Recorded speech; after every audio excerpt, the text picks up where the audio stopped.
안녕하세요. 누군가의 손길로 인해 인생이 바뀐 남자입니다. 여러분, 불행과 행복은 종이 한 끗 차이라고 합니다. 저의 어린 시절은 정말 불행 그 자체였어요. 빛 한 조기도 보이지 않는 어둠 속에서 하루 24시간을 힘겹게 살아갔죠. 그런데 그런 제 인생은 지금 완전히 달라졌습니다. 불행 속에서 살았던 지난 날들이 생각나지 않을 정도로 말이죠. 끝없는 불행 끝에 행복이 어떻게 찾아오게 됐는지 지금부터 얘기를 해볼까 합니다. 시작부터 불행, 얼마나 불우한 어린 시절을 보냈기에 그러는 걸까 생각을 하실 겁니다. 저는 아버지답지도 않은 아버지와 가엾은 어머니 사이 외동아들로 태어났어요. 다들 아시겠지만 아버지란 존재는 흔히 말하면 집안의 가장 역할을 하는 존재잖아요. 가족들의 기둥이자 힘들 땐 기댈 수 있는 든든한 버팀목 같은 존재. 하지만 저의 아버지는 아니었습니다. 미스 김, 들어와. 지금 집에 아무도 없을 거야. 아우, 오빠, 집이 너무 낡았다. 여기 쥐는 안 나와? 이상한 냄새도 나는 것 같은데? 아이, 쥐는 무슨. 우리 집이 얼마나 깨끗한데. 어서 들어와. 아버진 반듯한 직장 하나 없이 허구한 날 술만 마시고 돌아다니는 일명 한량이었습니다. 그것도 모자라 저와 어머니가 집에 있음에도 불구하고 종종 모르는 여자분들을 집에 불러들이곤 하셨어요. 뭐라고 하더라? 한 번은 미스 김이라고도 하고 한 번은 미스 박이라고도 하고. 아무튼 저희 집에 찾아온 여자분들은 저와 어머니 얼굴을 보고서 36개 주랭락을 치기 바빴고 아버진 그런 저와 어머니를 항상 못마땅하게 생각하셨습니다. 애 데리고 집에만 있지 말고 밖을 좀 나가. 날씨도 얼마나 좋아. 그렇게 날씨가 좋으면 당신이 애를 데리고 좀 나가보지 그래. 그리고 내가 그냥 집에서 노는 사람이야? 새벽엔 우유 배달하러 다니고 늦은 오후까지 남의 집에서 집안이라고 오는데 내가 애 데리고 나갈 시간이 어딨어? 난 뭐 쉬지도 말라는 소리야? 아, 그래. 당신 잘났어. 그렇게 일해서 돈도 쥐꼬리만큼 받아오는 주제에 생색은 더럽게 내요 정말. 아버지가 제대로 된 가장 역할을 하지 못했기에 저희 집은 어머니가 대신에 가장 역할을 하셨습니다. 새벽엔 자전거를 타고 우유 배달을 하셨고 우유 배달이 끝나는 대로 다른 동네에 있는 부잣집으로 가서 허드렛 일을 하시며 돈을 벌어오셨죠. 저는 매일같이 술을 마시고 오시면서 집에 대자로 들어누워 코를 고는 아버지를 보며 나중에 크면 절대로 아버지 같은 사람은 되지 말아야지 하고 다짐하고 또 다짐했습니다. 아버진 항상 마루죽에 걸터 누워 주무시기 바빴기에 저는 가끔씩 어머니 품에 파고들어 잠들곤 했어요. 그럴 때마다 어머니는 귀찮은 기색도 없이 저를 꼭 끌어안아 주셨습니다. 어머니의 그 포근한 냄새를 맡으며 잠드는 게 얼마나 행복했는지 몰라요. 다들 예상하셨겠지만 저희 부모님은 왜 함께 사는지 이해가 가지 않을 정도로 자주 싸우셨습니다. 아버진 틈만 나면 어머니께 손을 드셨고 어머닌 그 손을 피하지도 못하고 그대로 받아들이셨어요. 그래서 어머니 얼굴과 몸은 하루도 성할 날이 없었죠. 어느 날은 자고 있는데 얼굴에 물이 뚝뚝 떨어지기에 너무 놀라서 눈을 떴더니 어머니께서 저의 얼굴을 어루만지며 눈물을 흘리고 계시는 겁니다. 엄마, 안 주무시고 뭐 하세요? 학선아, 깼어? 잘 자고 있는데 엄마가 깨웠지? 미안해. 엄마, 왜 우세요? 아버지 때문에 속상해서 우세요? 아니야, 속상하긴. 학선아, 눈에 넣어도 안 아플 내 새끼. 엄마가 많이 사랑하는 거 알지? 당연히 알죠. 저도 엄마 많이 사랑해요. 아버지랑은 비교도 안 될 정도로요. 그래, 엄마도 아버지보다 학선이를 더 많이 사랑해. 얼른 다시 자자. 엄마가 자장가 불러줄게. 그날 저는 어머니가 불러주시는 자장가 들으며 다시 잠에 들었습니다. 그리고 다음 날 방문을 발로 걷어차고 들어오신 아버지로 인해 잠에서 깨어나게 됐어요. 그 소리가 얼마나 컸던지 천둥이 치는 걸로 착각을 했을 정도였습니다. 아버지께선 얼굴이 빨개진 채로 제게 소리를 지르셨어요. 야, 학선아, 니네 엄마 집 나갔다. 이 여편에 분명 바람나서 다른 남자랑 도망간 거야. 네? 무슨 소리 하시는 거예요, 아버지? 어머님 분명히 새벽에 저한테 자장가를 불러주셨었는데. 망할 여편네, 아주 집 나가려고 작정을 했었구만. 잡히기만 해봐 아주 뼈도 못 추리게 해버릴 거야. 너, 네 엄마 찾는 대로 당장 집으로 들어와. 아버진 화에 못 이겨 씩씩거리며 집을 나가셨고 저는 아버지가 하시는 말씀이 무슨 말인지 도무지 이해를 할 수가 없어 급히 어머니가 계시던 방으로 들어가 옷장을 열었습니다. 그런데 옷장에도 서랍장에도 어머니의 흔적은 그 어디에도 남아있지 않았어요. 새벽에 제 얼굴을 보고 눈물을 흘리시고 자장가를 불러주시던 그 모습이 마지막이었던 거죠. 그 모습을 본 전 더 생각할 겨를도 없이 슬리퍼만 신고서 눈물을 줄줄 흘리며 달리고 또 달렸어요. 숨이 차오르는 것도 느끼지 못한 채 어머니를 찾아 그렇게 달렸습니다. 그때 옆에서 오토바이가 멈춰서는 소리가 들렸고 처음 보는 아저씨가 낯선 표정으로 제게 말을 걸었어요. 야, 꼬마야, 이 뜨거운 땡볕에 버스도 안 타고 어딜 그렇게 급하게 가고 있는 거냐? 너 지금 신발 한쪽 벗겨진 건 알고 있어? 아저씨, 저 좀 도와주세요. 저희 엄마가 집을 나가셨어요. 엄마를 꼭 찾아야 하는데 어딜 가셨는지 알 수가 없어서. 뭐?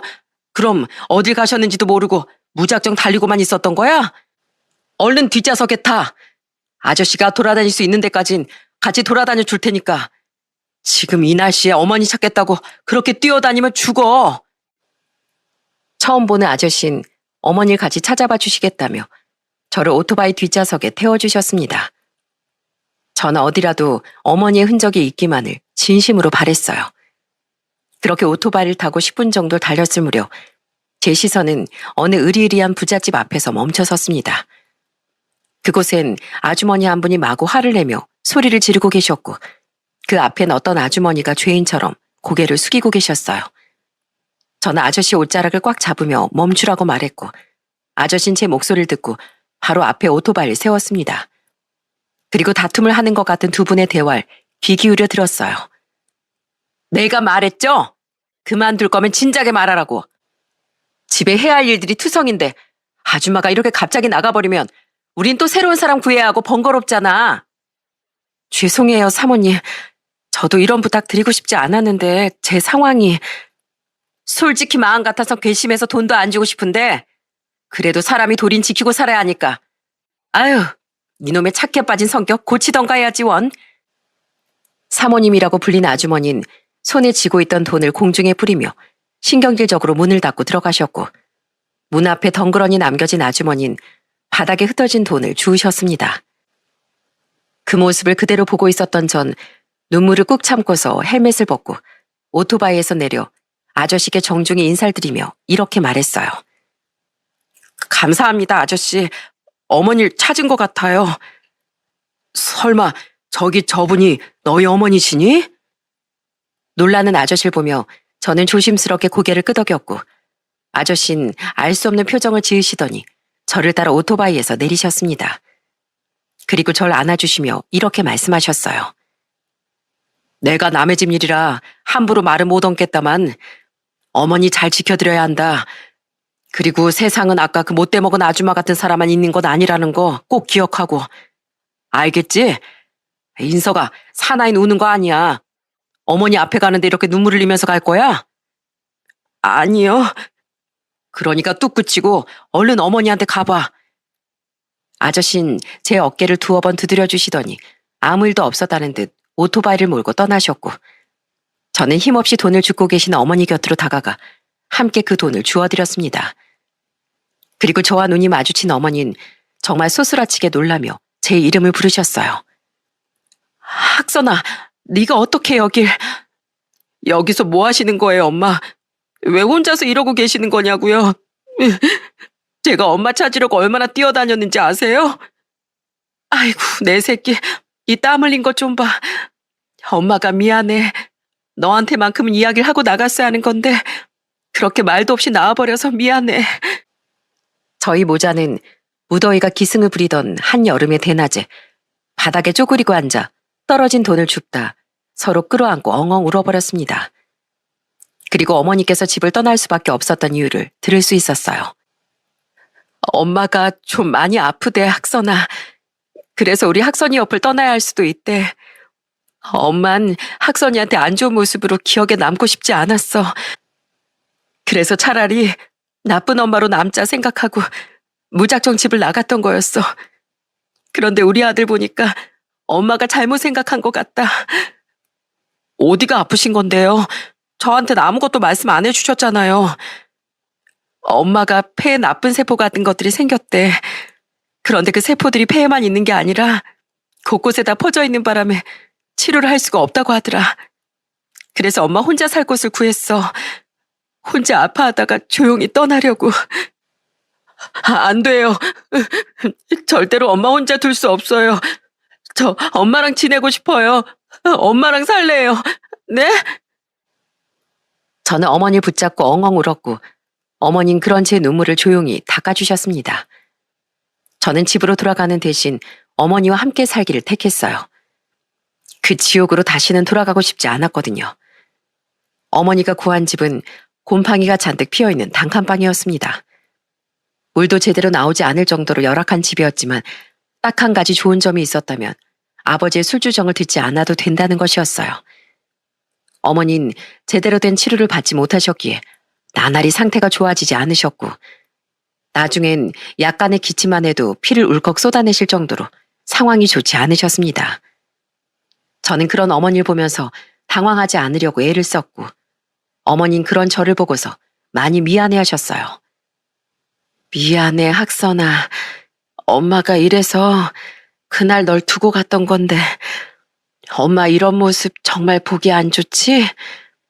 너한테 안 좋은 기억을 심어주는 것 같아서 미안하기만 하네. 아니요. 전 되려 엄마를 따라오지 않았다면 평생 후회했을 거예요. 이렇게 제가 옆에 있으니까 간호도 해드릴 수 있는 거잖아요. 저한테 미안하다는 말 하지 마세요, 엄마. 우리 아들은 누굴 닮아서 이렇게 어른스러울까? 애는 애다울 때 가장 예쁜 건데 너무 일찍 철이 들어버린 것 같아서 그게 더 미안하다, 우리 아들. 뭐가 그렇게 미안한 게 많은지 어머니는 저와 함께 지내시는 동안 미안하다는 말을 하루에도 수십 번씩 하셨습니다. 그렇게 나날이 어머니 병세가 깊어져만 가던 어느 날 누군가 집 문을 미친 듯이 두드렸어요. 어머니와 지내는 동안 집에 누군가 찾아온 적이 한 번도 없었는데 누구지 싶은 마음에 조심스럽게 문을 연 순간 저는 문을 연 걸 후회하고 말았어요. 이것들이 쥐떼처럼 여기 숨어 살고 있었구만. 여기 숨어 있으면 내가 못 찾을 줄 알았어? 아버지, 여긴 어떻게... 저와 어머니 집을 찾아온 건 다름 아닌 아버지였습니다.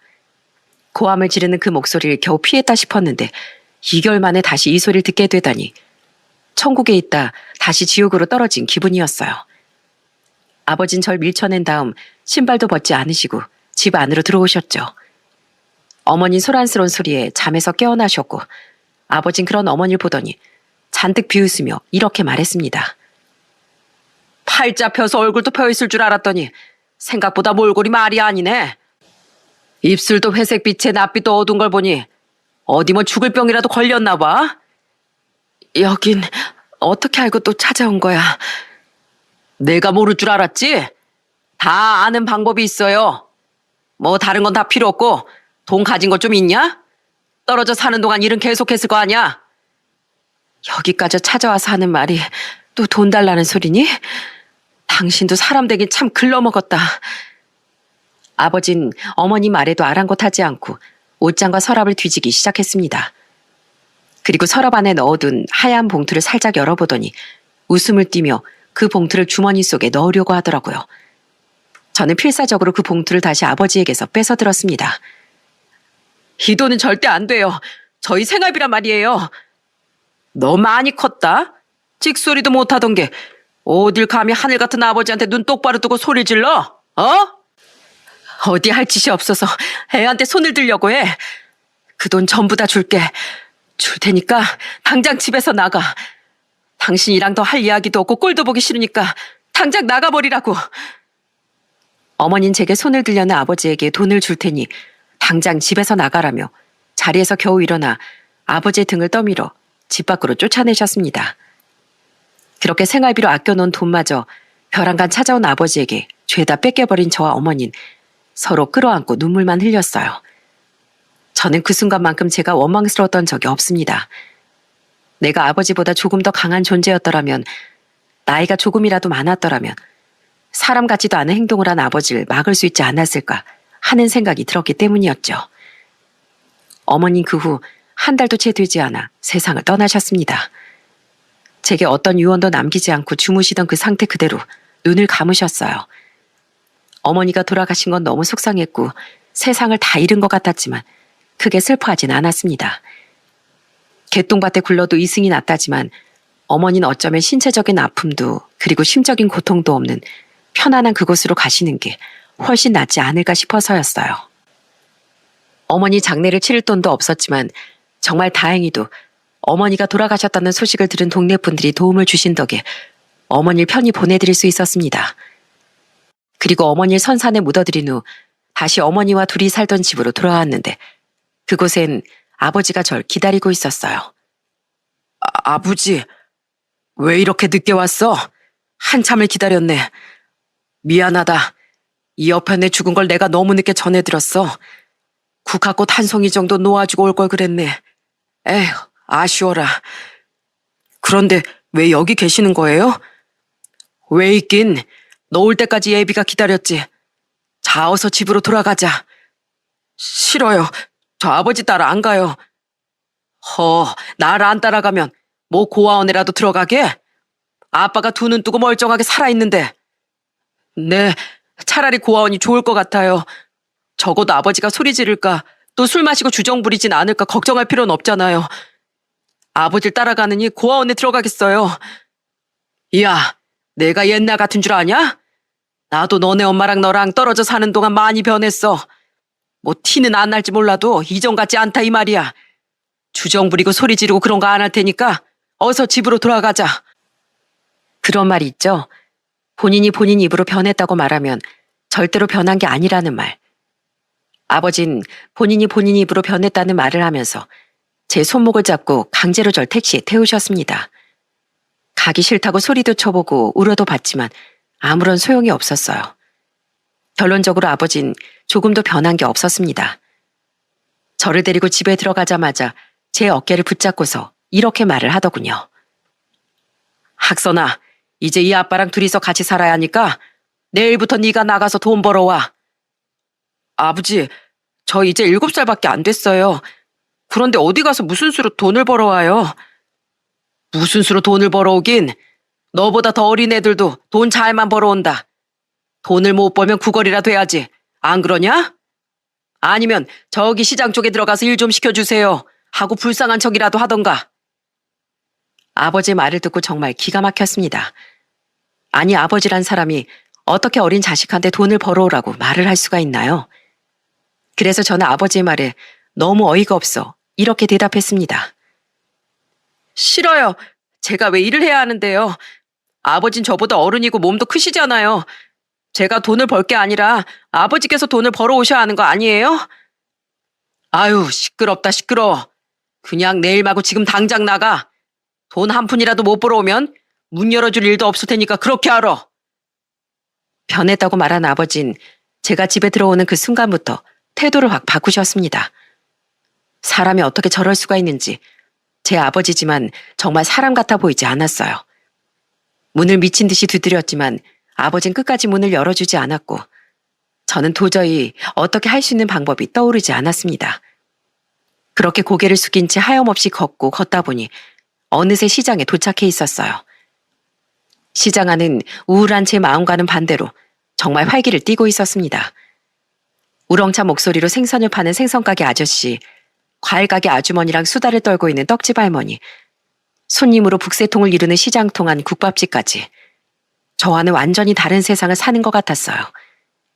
저는 시장통 안에 있는 온갖 가게들을 돌아다니며 일을 할 수 있느냐고 물었고 돌아오는 대답들은 하나같이 안 된다는 말뿐이었어요. 그리고 마지막으로 제 발이 닿은 곳은 시장의 제일 안쪽에 있던 작은 분식집이었습니다. 안녕하세요. 혹시 제가 여기서 일을 할 수 있을까요? 꼬마야, 너 여기서 뭐하냐? 마지막으로 들어갔던 분식집에서 저는 뜻밖의 사람을 마주했습니다. 바로 어머니를 찾던 날 절 오토바이 태우고 돌아다녀 주셨던 그 아저씨였어요. 뭐야, 아는 애야? 이전에 한번 만났었어.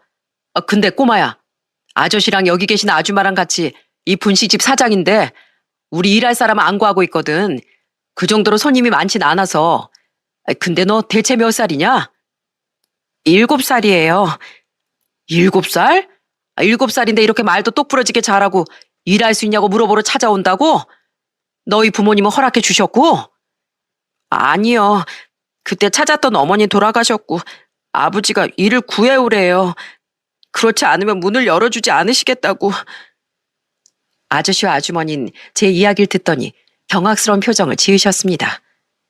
저는 그런 표정을 지으시는 걸 이해했어요. 저였어도 당연히 그런 표정을 지었을 테니까 말이죠. 아주머니께선 제게 다가와 주스라도 하나 마시면서 기다리고 있으라고 말씀해 주셨고 두 분은 주방 안에서 오랫동안 이야기를 나누셨습니다.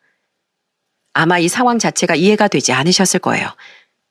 세상 천지 어떤 7살짜리가 시장 곳곳을 돌아다니며 일을 하게 해달라고 부탁을 하고 다니겠어요.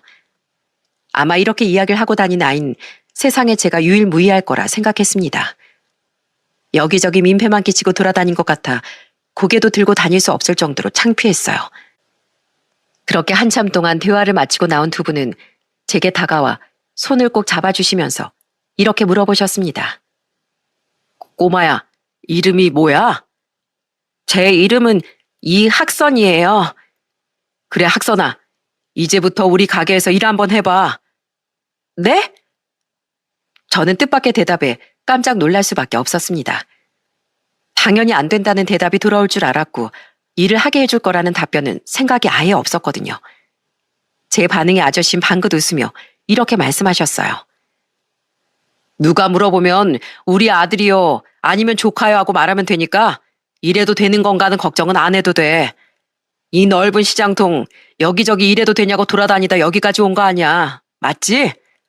혼자 돌아다닌다고 많이 힘들었을 텐데 우리까지 내치면 네가 돌아다니게 뭐가 되겠어.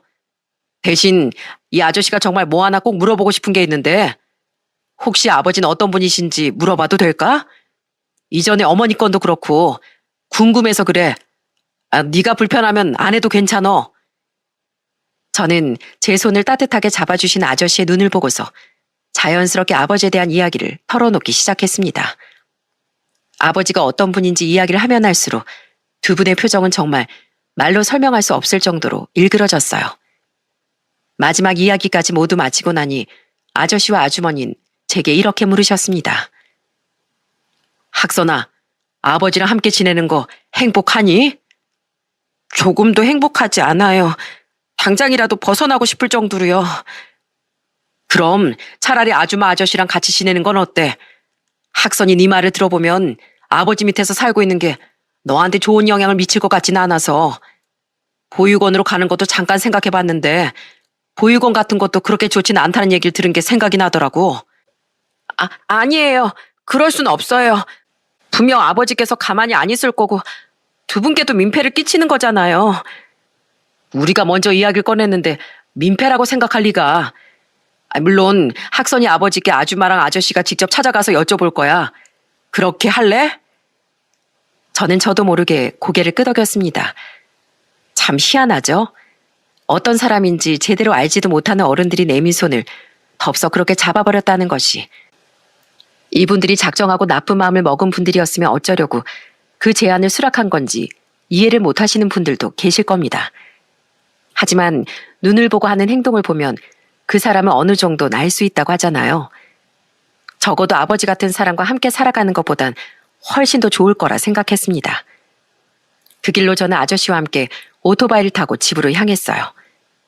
아저씨 등 뒤에 타 있는 동안 수없이 많은 생각이 들었습니다. 혹시라도 아버지께서 괜한 행동을 해서 아저씨에게 피해를 입히면 어떡하지? 아버지가 막 소리를 지르시면 어떡하지? 일어나지도 않은 일들에 대한 걱정은 꼬리에 꼬리를 물고 늘어졌어요. 그런데 아버진 정말 뜻밖의 말을 하시더군요.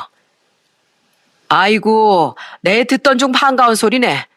그래요. 그냥 이왕 데려가는 거 평생 자식처럼 키우시오. 그런데 양심적으로 돈은 주고 데려가시오. 남의 집 아들을 데리고 가는데 입으로만 데리고 가겠습니다. 라고 하진 않겠지? 아, 돈이요? 드리겠습니다. 지금 제가 가지고 있는 돈 전부 다 드릴게요. 세상에 자식을 데리고 가지 말라는 것도 아니고 돈을 주고 데리고 가서 자식처럼 키우라니. 낳기만 한다고 다 아버지는 아니라는 걸 당신을 보고 확실히 깨달았네요. 자, 여기 제가 가지고 있는 돈의 전부입니다.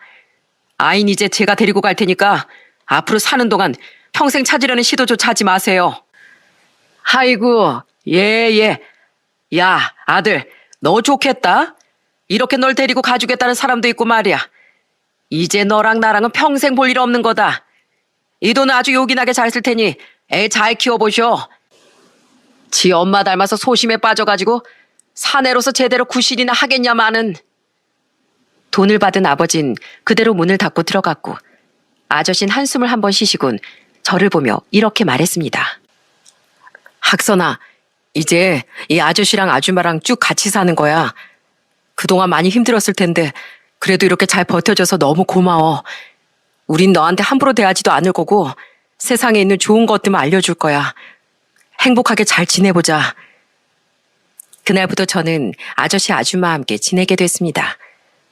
분식집에서 일을 하진 않아도 됐지만 뭐라도 해야 할 것 같은 느낌에 매일같이 두 분을 따라 가게로 출근을 했고 간간히 찾아오시는 손님들께 깍듯이 인사하며 정말 열심히 음식을 나르곤 했습니다. 가끔은 아버지께서 마음이 바뀌어 예전처럼 무슨 수를 써서든 절 찾아내지 않을까 하는 불안감에 두렵기도 했지만 두 분이 따뜻한 마음으로 절 품어주셨기에 그래도 마음을 놓고 편안하게 지낼 수 있었어요. 그렇게 7살을 지나 8살이 되어 저는 학교에 들어가게 됐습니다.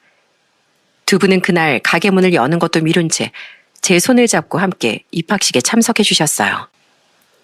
우리 학선이 처음으로 학교에 들어가는 역사적인 날인데 혼자 보낼 수는 없지. 원래 이런 날은 부모님 손 꼭 잡고 사진도 찍고 그러는 거야. 연고도 없는 모르는 아이에게 이렇게 사랑을 줄 수 있다는 것, 그리고 그런 사람들이 주는 사랑에 편안함을 느낀다는 것이 너무나도 신기했습니다. 외로움과 두려움 속에 빠져 살았던 저는 두 분 덕분에 행복이라는 것이 뭔지 깨달았고 구김살 하나 없이 건강하게 성장할 수 있었어요. 그리고 몇 년이 지나 제가 12살이 되던 해 어떻게 사는지조차 몰랐던 아버지의 이야기를 분식집 손님들로부터 들을 수 있었습니다. 저기 건너 동네에 맨날 술 먹고 고스톱만 치던 이씨 알지? 그 왜 맨날 마누라랑 애한테 소리 지르고 하던 그 양반 말이야. 요새 통화 안 보이길래 이상하다 싶었는데 얘기 들어보니까 술 먹고 집에 가는 길에 도랑에 빠져 죽었다더라고. 그래? 아이고, 팔자도 참 더럽지. 그런데 그 양반이 자기 가족들한테 했던 거 생각하면 하나도 안 불쌍하긴 해. 마누랑 결국 병들어 죽었다 들었고 애는 뭐 보육원이라도 간 건지 몇 년째 보이질 않는다더라고. 그 양반 그럼 장례는 어떻게 치렀대? 몰라. 그냥 화장해서 저 앞 강가에 뿌렸다는 말만 들었어. 멀리서 들어도 아버지의 이야기임을 직감할 수 있었습니다. 저는 그 이야기를 듣고도 아무런 티를 내지 않고 있다가 그 손님들이 자리를 떠나고 난 뒤에야 고개를 숙이고 눈물을 조금 흘렸어요. 저를 불행 속으로 밀어넣은 아버지였지만 그래도 그런 식으로 죽었다는 이야기를 들으니 조금 불쌍하긴 하더라고요. 아저씨와 아주머니께서도 무슨 상황인지 다 직감을 하신 듯 저를 꼭 안고 다독여 주셨습니다. 사람 마음이라는 게 참 그렇지. 날 그렇게 힘들게 한 사람이어도 저런 소리를 듣고 정말 아무렇지 않을 사람이 몇이나 되겠어. 편하게 울어. 참 웃기죠? 그렇게나 벗어나고 싶던 아버지였는데 정작 세상을 떠났다는 소식을 들으니 마음이 좋지 않다는 것이. 전 그렇게 한참을 아주머니 품에 안겨 눈물을 흘렸습니다. 그리고 나니 아주머니께서 조심스럽게 제게 말을 꺼내셨어요. 학선아, 이제 이 아저씨랑 아줌마의 진짜 아들이 되어주지 않을래? 너만 괜찮다면 우린 정말 너한테 언제든 기댈 수 있는 사람이 되어주고 싶어. 제 손을 맞잡고 얘기하시는 아주머니의 말투에선 다정함이 뚝뚝 묻어났습니다. 7살 때부터 시작해 12살이 되던 해까지 함께 살면서 저는 진짜 행복이라는 게 뭔지, 사랑이라는 게 무엇인지 두 분을 통해 배울 수 있었어요. 저 아래 빛이 보이지 않는 어둠 속에 가라앉아 있던 절 끌어올려주신 분들이었기에 아주머니의 말에 조심스럽게 고개를 끄덕였습니다. 이젠 단순히 걷어들인 아이가 아닌 진짜 자식이 되기로 한 것이었죠. 그날 오후 아주머니와 아저씨는 가게 문을 조금 빨리 닫고서 저를 따라 어머니의 산소로 향했습니다. 항상 시간이 날 때마다 저 혼자 찾아와 이런 이야기 저런 이야기를 늘어놓곤 했는데 그날은 두 분과 함께 찾아갔기에 외롭지 않았고 든든하다는 생각이 들더라고요. 두 분은 어머니의 산소에 저를 올리고 술을 뿌려드린 다음 제 손을 잡고 이렇게 말씀하셨습니다. 아주머니, 5년이 됐는데 이제야 인사드리네요. 하늘에서도 계속 학선이 걱정하셨을 거라고 생각해요. 이제 정말 저희 아들처럼 생각하면서 잘 보살필게요. 그러니까 이제 걱정하지 마시고 그곳에서 잘 지켜봐 주세요. 저희가 앞으로 종종 찾아뵐게요. 아주머니 아저씨라는 호칭은 시간이 흘러 어머니 아버지란 호칭으로 바뀌었습니다. 처음엔 이 말이 참 어색했었는데 어느 정도 적응이 되고 나니 그래도 자연스럽게 불러지더라고요. 두 분의 아들이 되어 살게 된 날부터 웃는 날들의 연속이었습니다. 학교를 다니면서 공부도 열심히 했고 또 친구들과도 사이좋게 지내면서 밝은 아이로 사랑만 받으며 자랄 수 있었어요. 그리고 막 성인이 되어 대학에 들어갈 무렵쯤 아버지께선 췌장암 말기 판정을 받으셨습니다. 저와 어머니는 그 소식을 듣자마자 크게 좌절하면서 눈물을 펑펑 쏟았는데 어째서인지 아버지께선 눈물은커녕 정말 태연하게 이렇게 말씀을 하시는 거예요. 괜찮어. 아이 뭐 사람은 때가 되면 다 죽는 거 아니겠어? 어차피 이제 학선이도 다 컸고 삶의 미련이라곤 조금도 없어. 다들 너무 속상해하지 말어. 무슨 말씀하시는 거예요, 아버지? 항암 치료하면 괜찮아지실 거예요. 그러니까 약한 소리 하지 마세요. 췌장암이라 할지라도 치료를 진행하면 달라질 수 있을 줄 알았습니다. 하지만 항암 치료를 진행하셨음에도 아버진 조금도 차도를 보이지 않으셨고 그렇게 췌장암 진단을 받으신 지 한 달도 되지 않아 세상을 떠나셨어요. 어머니께선 아버지 장례 내내 눈물을 흘리며 이렇게 말씀해 주셨습니다. 네 아버진 내 인생에서 가장 특별한 사람이었어. 아마 다음 생에 태어나도 이런 사람은 다시 만날 수 없을 거야. 저는 어머니의 슬픔에 말없이 위로가 되어드렸습니다. 항상 두 분이서 운영했던 분식집은 어머니 혼자 운영을 하시게 됐고 저는 학교를 다니면서 어머니 가게 일을 도와드렸어요. 어머님 가게를 홀로 운영하는 것에 있어 이따금씩 힘들어하셨지만 그래도 항상 절 보면서 네가 있어서 참 다행이야 라는 말씀을 해주셨답니다. 어머니 옆에서 뭔가 작게라도 도움을 드릴 수 있다는 사실 하나로 저는 무척이나 행복해했어요. 저는 대학을 졸업한 이후 직장을 다니며 30대 초반이란 나이에 결혼을 하게 됐습니다. 아내는 3살 아래 간호사 일을 하는 사람으로 처음엔 정말 따뜻한 성품을 지닌 사람이라고 생각했어요. 내가 어떻게 이런 사람을 만나 결혼을 하지 싶었고 저희 어머니마저도 이런 며느리는 없을 거라며 저에게 아내한테 잘하라는 말씀을 하실 정도였죠. 하지만 결혼한 지 3개월 만에 아내는 숨겨온 본성을 드러냈습니다. 저랑 만나는 동안 본인은 술을 못한다면서 계속 거절을 하더니 결혼을 하고 나니까 술을 마시고 취한 채로 집에 들어오는 날이 늘어나더라고요. 취해서 들어오는 것까진 괜찮았지만 가장 큰 문제는 술주정이 굉장하다는 것이었고 술에 취해 내뱉은 말들을 기억하지 못한다는 것이었죠. 당신 어제 술 마시고 나한테 온갖 처음 들어보는 욕했던 거 정말 기억 안 나? 내가 그랬어? 하나도 기억이 안 나는데 미안해 여보. 내가 요즘 너무 스트레스를 받아서 다시는 안 그럴게. 여러분 그거 알고 계시죠? 다시는 안 그런다는 사람치고 문제가 된 행동을 고치는 사람은 손에 꼽을 정도라는 말. 아내는 함께 사는 동안 같은 실수를 정말 수십 번 반복했습니다. 저는 어린 시절 술을 달고 살았던 아버지에 대한 트라우마를 가지고 살아가던 사람이었기에 술에 취하는 족족 폭언을 내뱉고 거친 행동을 일삼는 아내를 도저히 품고 살 수 없었어요. 그래서 계속 이러고 살 거면 차라리 갈라서 잔 이야기라니 아내도 적반하장식으로 나오더군요. 내가 바람을 폈어 뭘 했어?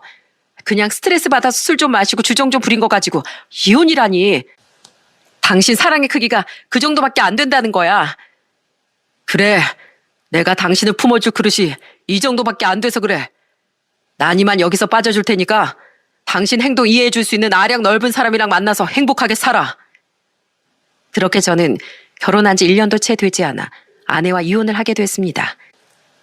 나랑 잘 맞는 사람을 만나 평생 행복할 수 있을 줄 알았는데 그게 마음처럼 쉬운 일이 아니더군요. 재산 분할은 할 것도 없었거니와 아이도 없었기 때문에 서로 깔끔하게 마무리를 지을 수 있었어요. 저는 무엇보다 어머니께 정말 죄송했습니다. 결혼을 할 때 어머니께서 정말 행복해 하셨거든요. 아버지와 함께 있었다면 더 좋아했을 텐데 하시면서 눈물까지 지으셨는데 이렇게 안 좋은 모습을 보여드리니 너무 죄송하더라고요. 하지만 어머니께서는 덤덤하게 제게 이렇게 말씀해 주셨습니다. 살다가 안 맞으면 빨리 갈라서야 해. 잘 헤어졌어. 제가 아내와 갈라섰을 무렵쯤 어머니께서 홀로 운영하시던 시장 안의 분식집도 문을 닫게 됐어요. 세월이 지나 전통시장을 찾는 사람들의 발길이 줄기 시작하면서 자연스럽게 영업을 종료하게 된 것이었죠. 어머니는 어쩔 수 없다고 말씀하시면서도 종종 우울한 모습을 보이곤 하셨습니다. 그래서 저는 그때부터 어머니를 모시고 살게 됐어요. 어머니는 혼자 살아도 된다고 말씀하시며 집으로 한사코 오지 않으려고 하셨지만 그래도 막상 집으로 오시고 나니 조금이나마 밝아지신 모습에 마음을 놓을 수 있었습니다. 어머니와 함께 지내다 보니 문득 궁금해지더라고요. 왜 그날 얼굴도 모르고 어떤 아이인지도 모르는 절 덥석 식구로 받아주신 건지. 사실 정말 힘든 일이잖아요. 일면식도 없는 사람의 단면적인 사연만 듣고 식구로 받아들일 결심을 한다는 게 어쩌면 말이 안 되는 일이기도 했고요. 시장 상인들이 모두 내친 절 왜 가족으로 받아주셨는지에 대해 물어봤습니다. 그랬더니 어머니께서는 웃으며 이렇게 말씀하셨어요. 네 아버지랑 난 어린 시절부터 함께 온 사이였어. 우리도 참 부모 복이 없었던 사람들이라 서로가 서로한테 의지하며 지냈었지.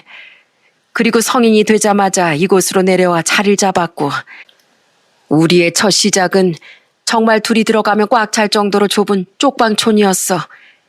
그 사람은 나 하나 먹여 살리겠다고 공사판이며 식당 일이며 정말 모든 돈을 벌 수 있는 건 다 했었지.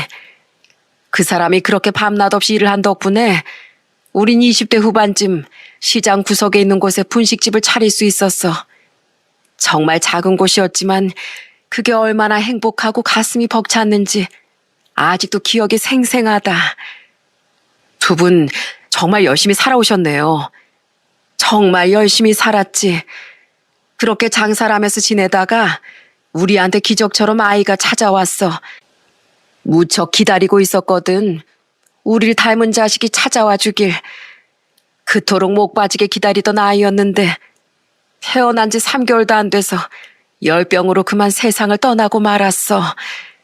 내가 그때 허둥대지 않고 병원에만 조금 더 빨리 데려갔더라도 살 수 있었을 텐데 빨리 대처를 못한 게 참 후회가 되더라고. 그래서 한동안은 방에 틀어박혀 하루 온종일 울기만 했었어. 자식을 먼저 떠나보낸 부모의 마음이라는 걸 그때 처음 알았지. 말로 표현도 할 수 없을 정도로 찢어지게 힘들다는 걸. 저는 어머니 이야기를 듣고 깜짝 놀랐습니다. 그런 이야기가 있었을 거라곤 상상조차 못했었거든요. 그렇게 자식을 잃고 3년 정도가 지나 만나게 된 것이 바로 저였다고 합니다. 어린아이가 힘없이 찾아온 그 모습이 너무 마음이 아파 얼마나 힘들까, 얼마나 고통스러웠을까 하는 생각이 들어서 마치 하늘로 떠난 자식이 보내준 아이라는 생각이 들어 당신도 모르게 손을 내미셨다는 것이었어요. 연고도 없던 어린절 걷어들인 이유, 그리고 그동안 살아오셨던 것에 대한 이야기를 모두 들은 전 어머니의 손을 잡고서 한참 동안 눈물을 흘렸습니다. 그리고 여지껏 절 키워주신 어머니를 위해 큰 선물을 하나 해드려야겠다고 생각했어요. 바로 어머니 이름으로 된 분식집을 차려드리는 것이었죠. 친한 친구가 부동산을 운영하고 있었기 때문에 가게를 구하는 건 그렇게 어렵지 않았습니다. 직장을 다닐 때 벌어둔 돈을 이럴 때 쓰는구나 싶은 생각에 괜히 뿌듯하기도 하고 두근거리기도 하고 어머니가 싫어하시면 어떡하지 싶은 마음에 괜히 걱정도 되더라고요. 가게 계약과 인테리어까지 모두 마무리된 그날 전 어머니께 이렇게 말씀드렸어요. 어머니, 저랑 갈 곳이 있어요. 아주 멋지고 근사한 곳이에요. 응? 아이, 무슨 소리야? 너 설마 또 이상한 데 돈 쓴 건 아니지? 아니에요, 어머니. 차로 조금만 가면 되는데 같이 가시겠어요? 분명히 보시면 무척 좋아하실 거예요. 아이, 뭐길래 그래. 괜히 긴장되게. 그렇게 전 어머니를 모시고 가게로 향했습니다. 제발 좋아하셔야 할 텐데 차로는 그렇게 오랜 시간이 걸리지 않았지만 그 길이 천리는 되는 것 같은 기분이 들었어요. 차로 5분 정도를 달려 가게 앞으로 도착했고 불 꺼진 가게 앞에서 어리둥절한 표정을 짓고 계신 어머니를 향해 전 웃으며 이렇게 말했습니다. 어머니, 앞으로 어머니께서 운영하실 가게예요. 어떠세요? 마음에 드세요? 아, 무슨 소리 하는 거야? 내 가게라니. 어머니, 분식집 문 닫고 나서부터 계속 기운 없이 계셨잖아요. 아들이 돼가지고 그 모습을 어떻게 지켜만 보고 있겠어요? 살면서 제가 해드린 게 너무 없는 것 같기도 하고, 이젠 키워주신 은혜를 갚아야 할 때라고 생각이 들기도 해서 어머니만을 위한 가게를 준비했어요. 여기서 하고 싶은 거 다 하세요. 음식도 만드시고 찾아오는 손님들하고 도란도란 이야기도 하시면서요. 아휴, 이런 걸 뭐하러 준비했어? 난 네가 이렇게 건강하게 잘 자라준 것만으로도 정말 감사하게 생각하는데 그때 두 분이 제게 손을 내밀어 주지 않았다면 전 지금쯤 더 불행한 삶을 살고 있었을지도 몰라요.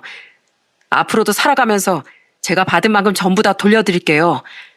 홀로 외롭게 있던 저한테 손을 내밀어 주셔서 진심으로 감사합니다, 어머니. 사랑합니다. 그렇게 시간이 지난 지금 제가 차려드린 어머니 분식집은 직원도 몇 명 생길 정도로 정말 장사가 잘 되고 있어요. 요즘 시대가 시대이다 보니 어머니께 배달 주문도 받으라고 말씀을 드렸었는데 배달이 가능해진 그 순간부터 주문도 쉴 새 없이 들어오고 있답니다. 특히 학생들이 정말 많이 찾아와 주고 있어요.